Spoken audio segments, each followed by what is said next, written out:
Hello everyone, welcome to another episode of Rev Vlog. Andy here. I am here at the LA Convention Center to check out some of the cool new cars. Let's go see what they have to offer. I drove around in the parking lot a little bit. There's actually a lot of cool cars like just within the parking lot, so I wanted to show you around a bit.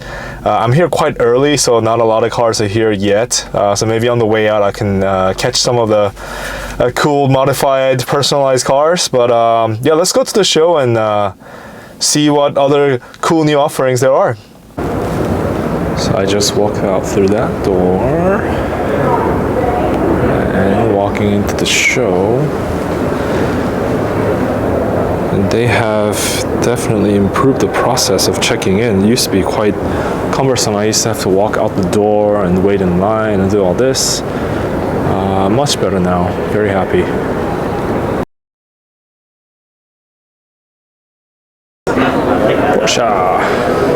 First, the very first thing that greets you is a GT3 RS. Hopefully the lighting comes out okay. It's a little darker in here. Just insane.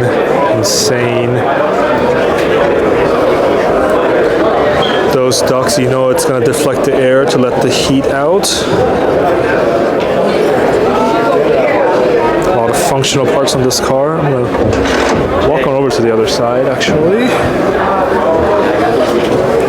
Sticker on the carbon fiber hood. All the functional aero bits on the splitter coming to the side. Fender vent over there. I think that's a BBS wheel. Look at the machine parts to save weight. Just crazy. And coming around to the back, I really like that new metallic opening latch right there, along with double layer wing, and it's got some, looks like hydraulics to help with some downforces that it's creating.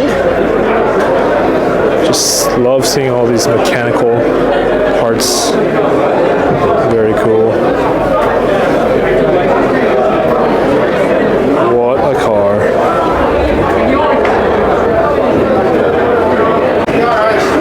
We're about to step into the GT3 RS.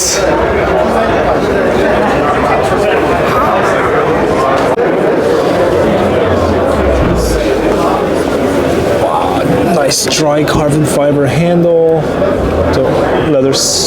the nylon strap for all the race cars, fixed carbon bucket. We've seen this seat before, but it looks like the pattern's changed a bit with the new mesh pattern in the red. Very Recaro Japan-esque actually in a way. So I'm gonna step in.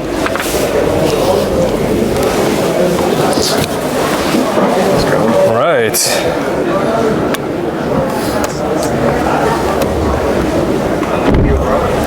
They're comfy. You get one. I'm in the new GT3 RS. Personally get one.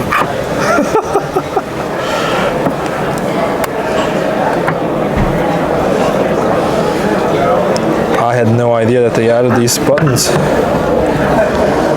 PASM for suspension, active suspension. Let's see if my focus will help here. There we go. PTB, torque vectoring. ESC and the drive modes. Wow, this is like a race car. Oh, this is probably the best feeling paddle shifters that are mounted to the steering wheel. Can you guys hear that? I hope that comes out through the audio. That is insane. That feels so nice. And let's get out. Everything feels so solid.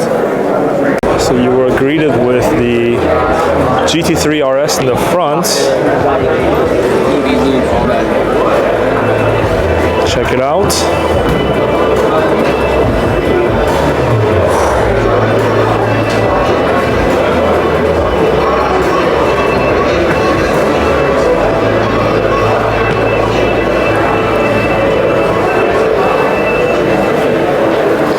Don't see a Le Mans car every single time.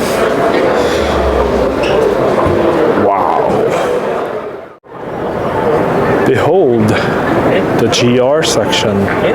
We'll come back to this 86 in a while. As you guys know, I reviewed the new BRZ, quite a bit more refined and a bit torquier. Personally think the 86 variant this time looks much better, but yeah, got plenty of things to say about this car. Check out the official review.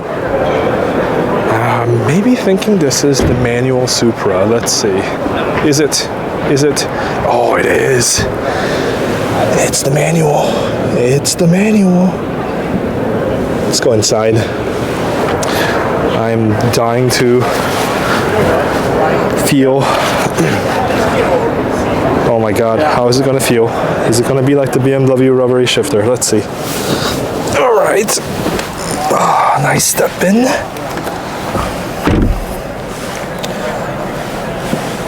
Okay, moment of truth.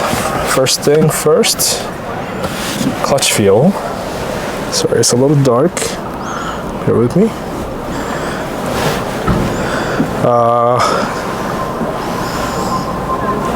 It's quite long.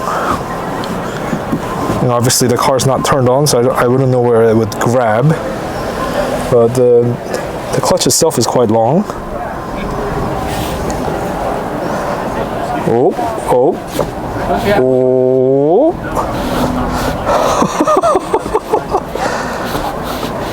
Guys, this is the real deal. Look at that throw.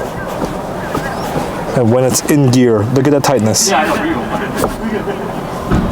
This is not the usual BMW shifter that I'm used to. Wow, that feels really good. That feels really good. Well done, Toyota. Well done. GR Supra with a manual transmission. Well done, Toyota. Holy crap. Hopefully the Corolla is opened. One of the most hotly anticipated hatchback. The new GR Corolla. Old school fun, right? All-wheel drive, manual transmission. Unfortunately, I think this is the Maurizio edition with the dry carbon. So the dry carbon is actually not very in your face in person. I actually really like that. In photos, it looked like it was standing out quite a bit, and obviously, you know, it's a very large panel, so you don't want it to be offensive. But I actually really like that. It's very discreet, especially with this gray color. You could barely tell that it's actually a carbon fiber piece up there, so I really like that. I don't know how I feel about these universal vents. It feels kind of like an afterthought, but it's got that different triple exhaust compared to the Civic Type R, which I think is pretty interesting. In person, this car is actually not that much wider, actually, even with the wider fender vents. The Civic Type R still is definitely more of a menacing car in person. Nissan is going through some revitalization of the brand, and I'm amazed that they even had the budget and the willingness to launch this car. So yes, I understand overall the hardware is still, you know, massaging the old pieces that they had, but I would say overall the refreshed design looks really sharp in person. I thought the car looked much longer in images, but it still very much retains the old car proportions, very low and wide. After this, gentlemen, I'm going to try and walk inside. For me, I'm not in love with the front, even in person, to be honest. I would say the design highlight is the rear end. I love how 90s retro it feels, and looks good in person, definitely.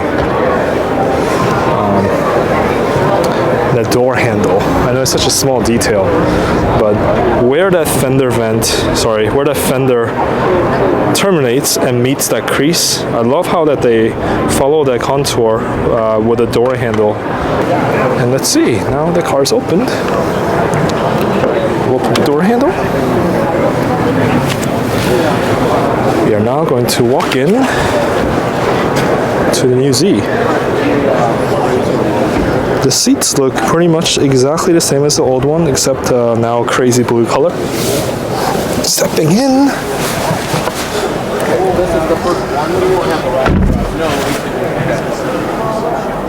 Everything is digital now. You still have those 3 tripod gauges. Yes. Love it. I wish I set a little bit lower, to be honest, but it is what it is. Clutch feels better than the Supra to me. Again, obviously these cars are not live, so I don't know where the take-up is, but overall, I like the length of the clutch much better than the Supra. This is good because I just came out from the Supra too, so throws are very similar, even in length. It's uncanny how similar these two cars are actually in terms of the throw, the robustness when it's in gear. The diameter of the shifter knob is a little bit larger on the Z, so it feels a little bit meatier. Yes. Maybe the Supra one's a little bit tad shorter, but both feel very, very good. I miss Pete. He's a cool guy.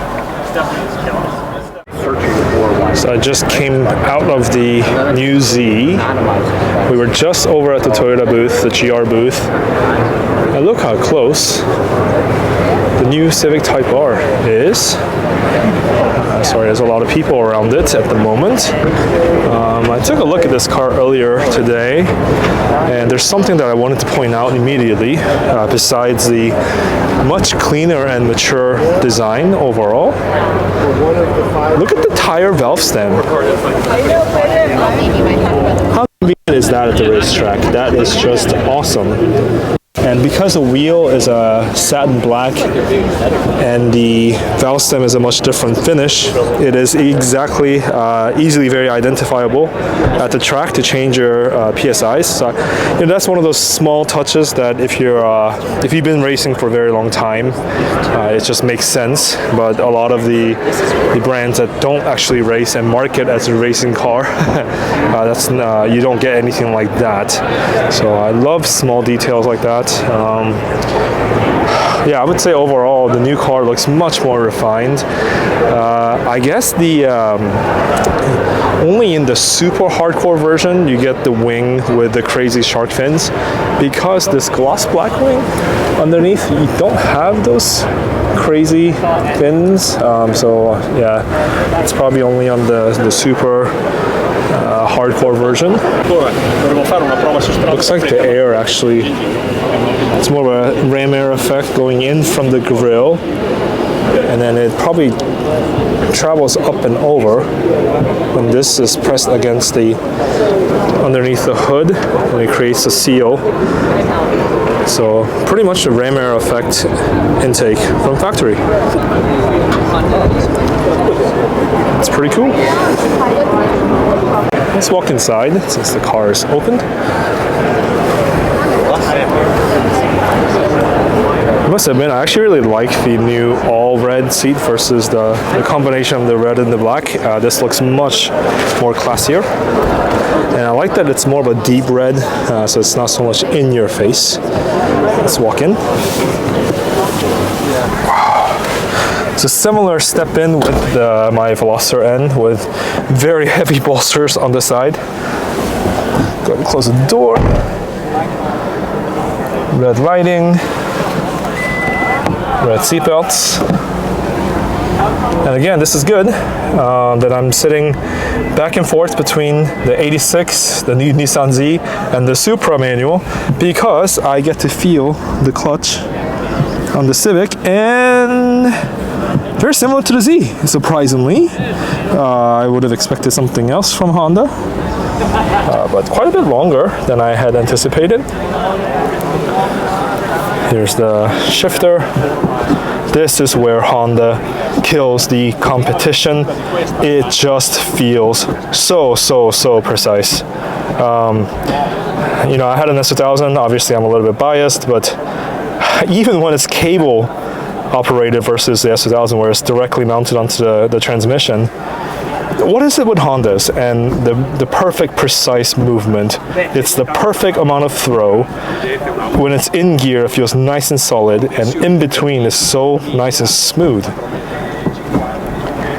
This is perfection. Best shifter, period. And of course, if you want to go into the R mode, it will not let me do that because I'm not moving, unfortunately. I actually really wanted to see the gauge cluster.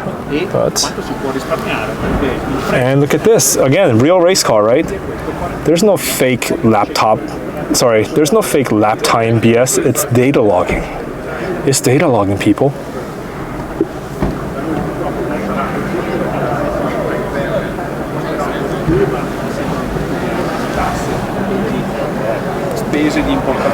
Overall, very mature car. I much prefer it versus the first gen. Interior also has been very cleaned up. You get a nice little plaque over there. So again, I was sitting in that front seat. I'm 6'1". I don't even have to sit in it. There's plenty of space in the back. And if you cared about practicality, this is definitely way more usable space than the Veloster N. I can definitely fit my golf bag going across. And I love the net that recedes so that you don't have to decide to leave it at home or bring it with you if you have some valuable stuff that you want to hide in the trunk. Normally I leave my little piece of plastic for the Veloster because it just gets in your way when loading larger items, but you know, sometimes I wish I had it. A lot of nice Honda ergonomic touches. When you come to Chevy, make sure to look at the new, who am I kidding? I'm not here for the new Blazer. Who cares about that? They have the good stuff in the back over there. Let's go check it out. So I may have told you guys that I was a little bit underwhelmed when I saw the new C8 in person. Well, it's because it wasn't this. Meet the new Z06 Corvette.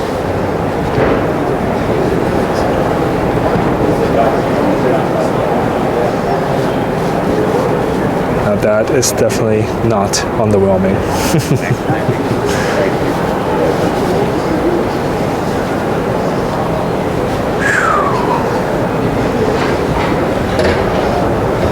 Let's wait for this gentleman to finish up and I'll try and get inside this car. It's very, that wing is very reminiscent of the Jesko wing on the Koenigsegg, but just in a smaller version.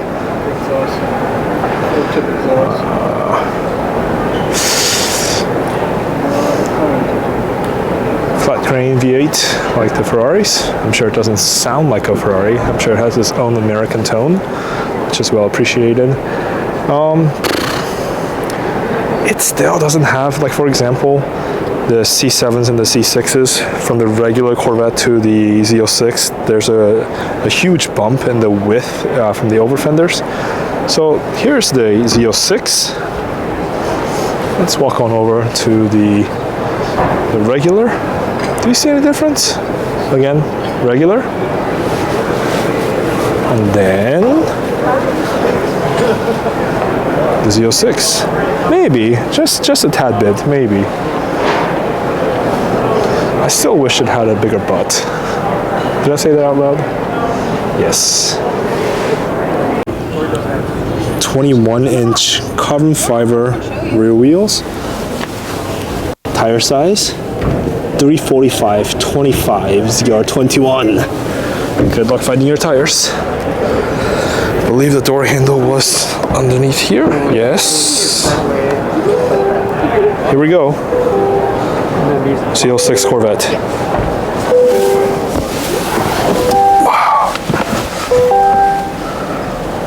Wow, fancy gloss. Carbon fiber everywhere. Holy crap. Carbon fiber pedal. Not like the GT3 RS, but still very much nicer than all of the regular cars I've driven with paddles. Oh my god, this is a nice place. I mean, I don't know about you guys. I would have to get it in this crazy loud lime yellow. What a car. I have a good friend that races his Z06. And you know, in general, you know, if I'm really honest, I would say the Corvettes are probably my favorite muscle cars, if you can't even call them that. But fantastic interior. You can't fault these cars anymore for saying that they're cheap American cars. No, you just can't. Woo. Look at that carbon. Holy crap. It just continues all the way over there. You can see the layer of the carbon right behind the gauge cluster.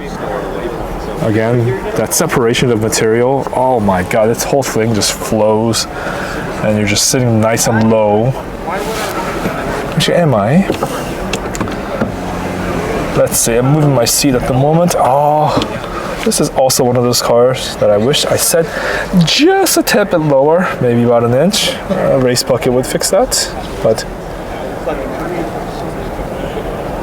I have to admit, I'm more impressed with the flamboyance in the interior of this car versus the GT3 RS. Is that saying something? Wow. Oh my god. I don't want to get out. I don't want to get out. I gotta drive my Veloster home. Oh. I love this car. Look at these stitchings on the roof. Holy crap. Sorry. Wow. There's a regular C8. Oh my god. Oh, I want to drive this car. Someone with the new C8, especially the Z06, if you want to rent it out to me, you know where to find me. Okay, I gotta get out. Let's see, it's still like the older Vets, or the C6 anyways, where you press the button on the side. It's a nice metallic button now to release. And I gotta get out. Bye. What I have in front of me is the new Ford Mustang GT. I'm not sure how I feel about this car. It's definitely more modernized, this design. I like that the light area has been reduced. It makes the car look much slimmer. The Ford fans are going to kill me for saying this, but in many ways it feels kind of like a Camaro. The surfaces have been cleaned up quite a bit. And I actually really like some of the touches here. The new LED tri-bar lights in the front over there.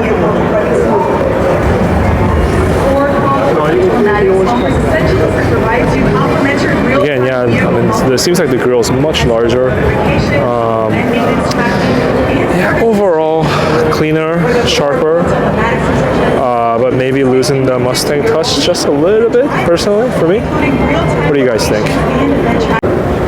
Here's the Bronco section at Ford.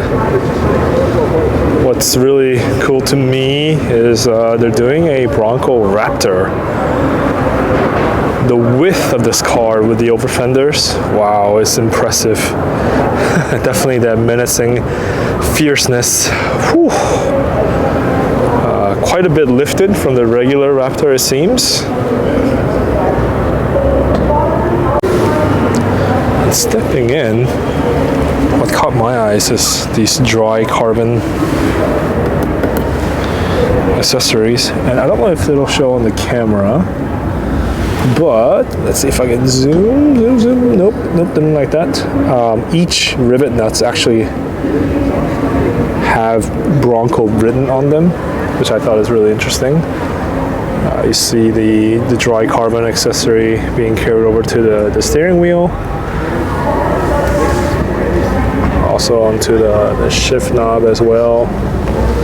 Again, sporty touch with the mesh. Seems quite common in a lot of different cars. Okay, so the steam is gone now after the launch. I can finally film some of these cars. It's no secret that I'm a huge fan of what Hyundai, Kia, and Genesis are doing. I'm just left speechless. There are a lot of really cool cues. I mean, look at those wheels. Holy crap. I mean, in production, that's probably gotta be 3D printed. There's no way you can machine something like that advanced with multiple layers. But it's cool. Very low and wide. Classic GT car proportions. Almost Ferrari FF in a way, where you still have those rear passenger area. Look at the interior. Look at that curved glass, where it just cocoons the driver. And I don't know if this will come through on the camera, but look at those tile-like leather press textures.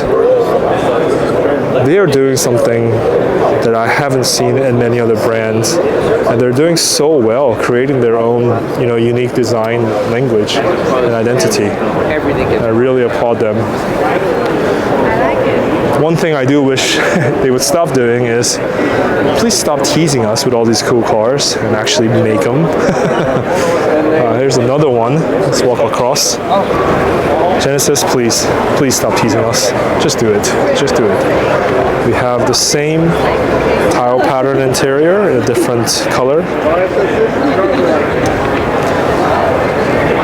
Again, that curved glass interior.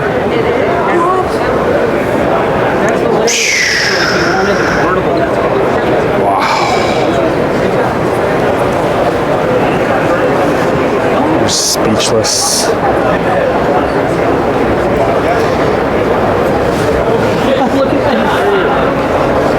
It's kind of hard to tell you how wide and low and long this car is. I would say size-wise, it's probably pretty comparable to the Mercedes S-Class Coupe. I don't know if they still offer that car, but that's how it feels in terms of the length anyways.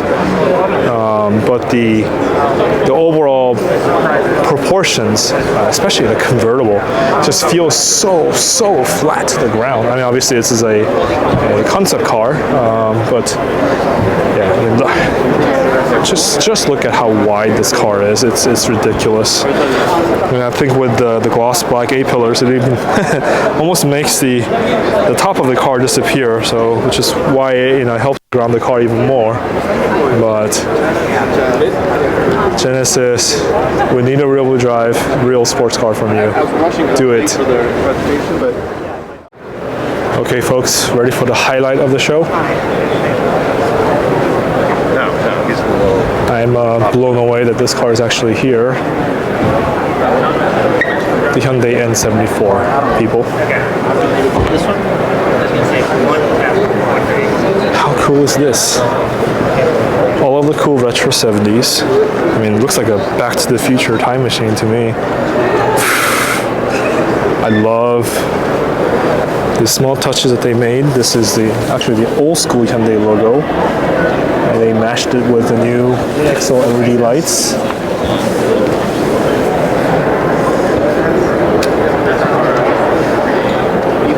Oh my god. This car. I mean, the design itself, I think, deserves a lot of awards on its own, but it's the world's first hybrid of battery electric driven and hydrogen. I mean, phenomenal design and phenomenal engineering. They did it to save weight. From what I understand, the weight itself is still not super light, but versus the fully electric vehicle, there's chances of making it a race car, light car. You won't see a lot of these small details unless you see the car up close in person. I like these vents that let out the high pressure air, creating some downforce. Again, pixel lights on the headlights as well.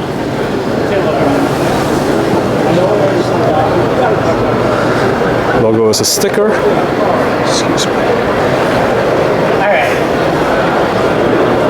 Wow.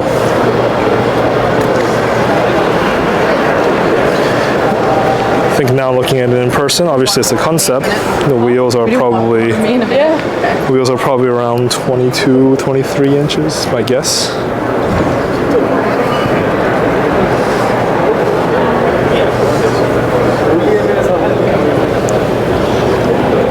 HTWD.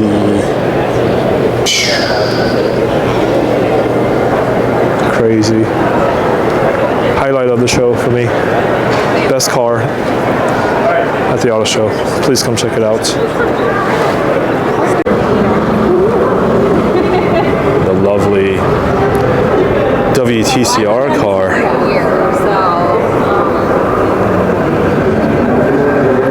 This is the first time seeing the swan neck wing on this. Wow.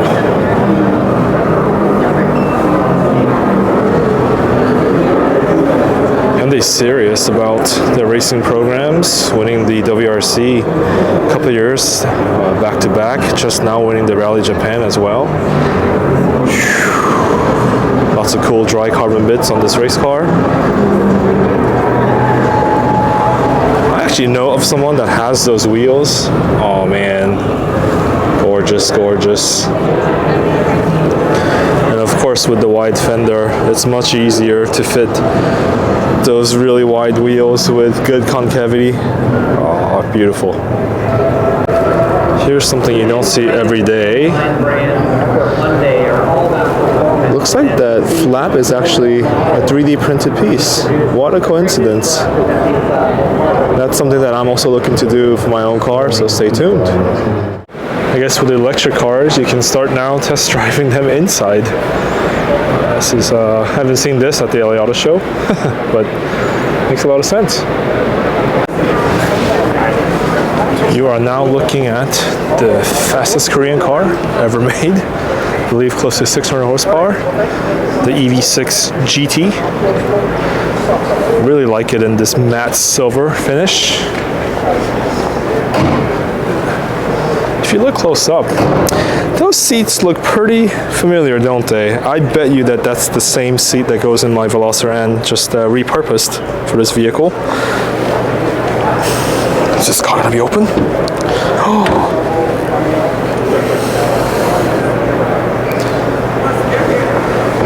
Seems to be a trend, this floating center console for a lot of the electric vehicles. A lot of really sporty touches. I guess the lime green is the choice of CMF for fast electric vehicles.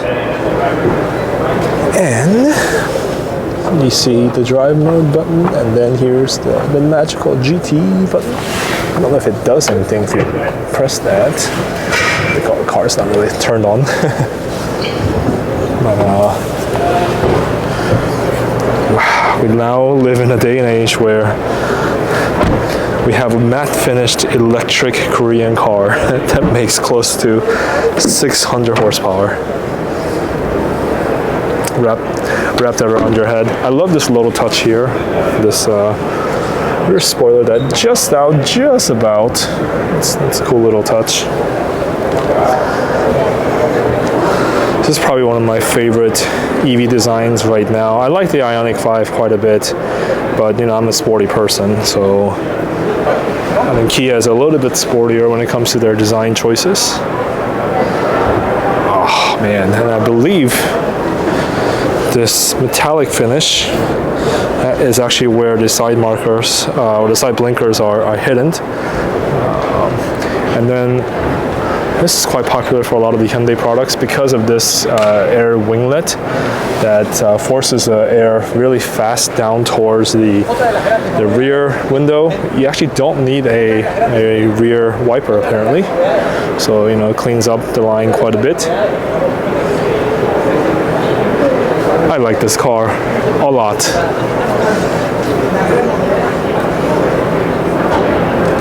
Era of the EVs.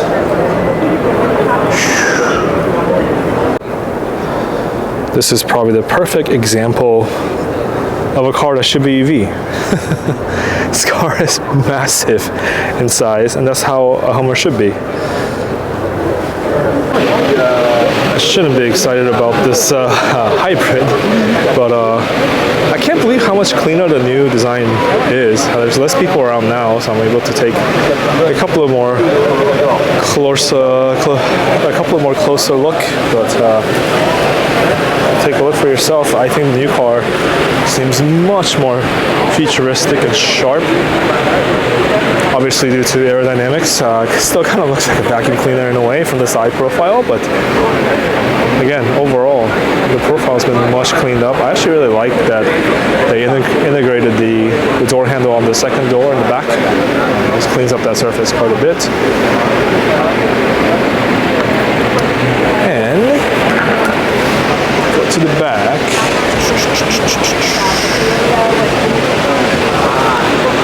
Okay, it still looks a little bit, tall from the greenhouse, but really, compared to the previous version, much cleaner execution. I'm surprised at the wheel size. It's definitely a lot larger than before too. Maybe the tire technology is becoming more efficient with those larger sizes too as well. So, looking good. Rotate it. Here's another view. It's got those Lexus hips, very similar to the IS design where it rakes up like that. Okay, I really wanted to see this car in person. It's a 60s fastback Mustang mixed with EV technology. Apparently all-wheel drive with some torque vectoring action going on. Let's go to the front side.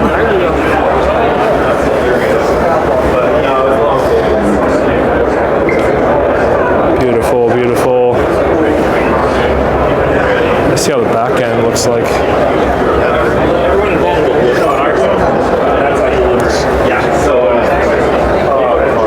Mixture of modern and classic, so keep those double bubbled interior layouts. From my side, is it LA or is it I love this design.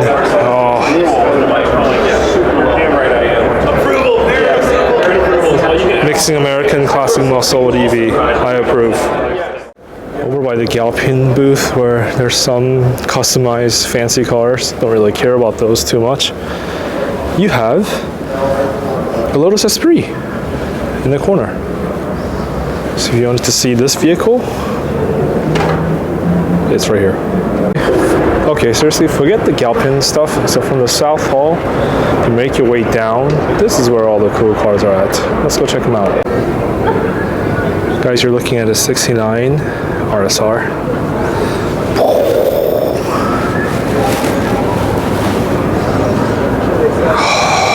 Air-cooled Porsches. Apparently you could rent the Shelby from Hertz in the 60s.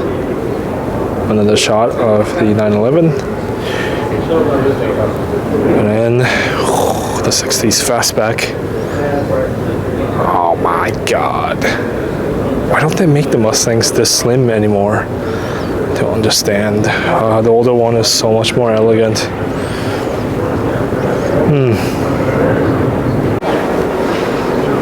I don't judge cars until I see one in person, especially the design of it. And I hate to disappoint you, the Integra is very underwhelming in person.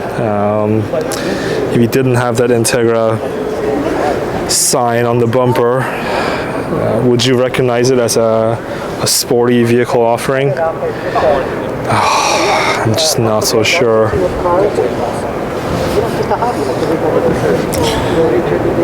I didn't see an Acura booth here. I'm pretty sure this car is locked up. Looks like this is the A-Spec Integra. The rear end does remind me a lot of the Genesis Coupe, the older gen. In a way, they're still quite different.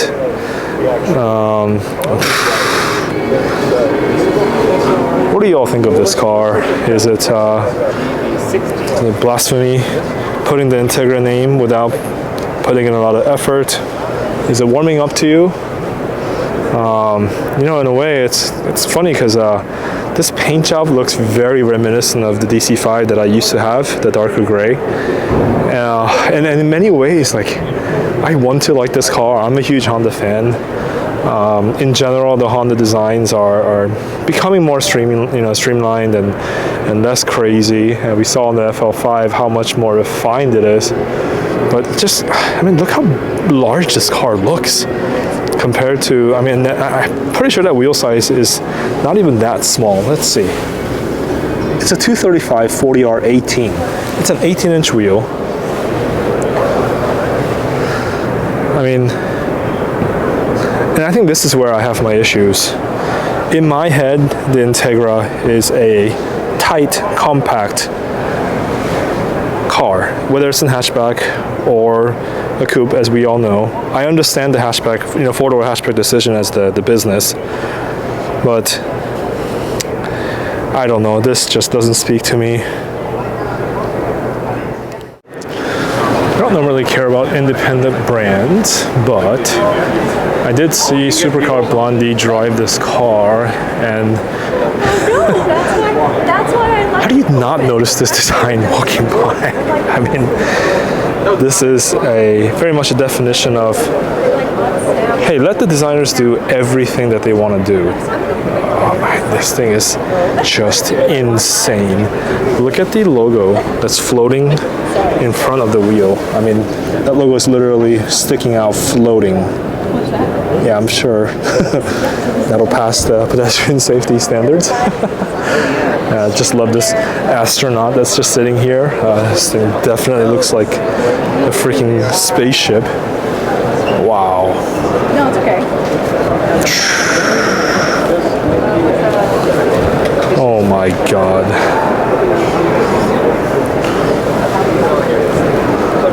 I don't care about the budget, just make something cool. This is what happened here. Oh my god. It's so hard not to get close to this thing. Yeah, well, that's what the other one is. I know.